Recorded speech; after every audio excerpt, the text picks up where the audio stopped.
right now is 7:06. If you've noticed some seriously big mushrooms popping up across the DMV, you're not imagining it. After all that rain, fungi, well, they're having a moment. And as our Jacqueline Quinn found out, they might be fascinating to find, but if you're hungry, experts say not so fast. Good morning, Jackie. Yeah, good morning. Hey, I am just around the block here in this park, and you can see some of the mushrooms that have grown up here. These guys look like they've wilted a little bit, but I remember I caught this the other day, and look how big that is, right? For just reference here, this is my cell phone. So rather big, and some people really into foraging these days. Of course, it's about curiosity, right? But that curiosity really comes with a warning, especially if you're using an app to actually determine what is safe to eat.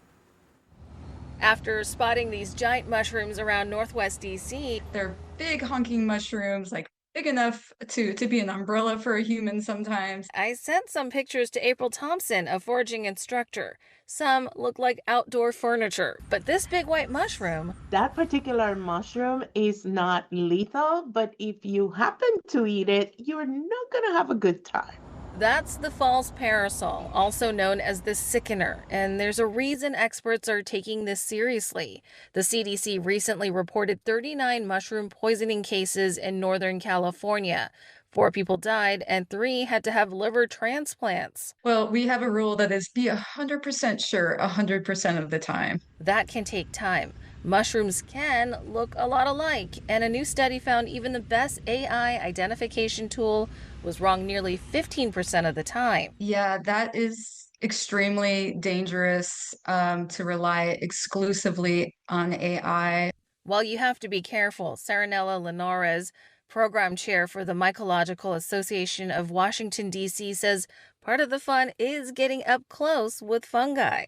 Touching is okay, smelling is okay. The poisoning risk comes from eating them. But at the same time, I really want people to, also not be afraid. Everyone kind of learns these things one mushroom at a time. So if you spot one, get curious, look at the top, then look underneath, notice what it's growing on. Take photos from multiple angles. You should be as sure as the identification of a mushroom as a banana. And Saranella also works at the Mount Rainier Nature Center in Maryland, and she tells us that if you're curious about the fungal world, September is actually mushroom month, that is, and fungal month, that is. But you can learn more by signing up for courses locally. I think Nature Forward is a local group out of Maryland as well, so that you can know which one is safe. Back to you, Terry. Well, Jackie, before we let you go, I have a question for you here, because since these are popping up in DC, let's say that pops up in your backyard, right? Should we toss it out, pick it up, toss it out, or leave it alone, especially if we have pets worried about, a dog or something? Yeah, this is a good question when it comes to how to identify, because the advice right now from experts is if you know that it's poisonous, of course you don't want it around your pets, pull it up. But if you know it to be maybe some of the kinds that we were talking about, the false parasol, these things grow up all over the place, and really don't have to pull it out, then kind of let nature, do its thing and run its course. And, I guess it'll go back into the ground and provide nutrients for other things. But that's the advice. You don't have to rip it up unless you think or you're worried that it's poisonous.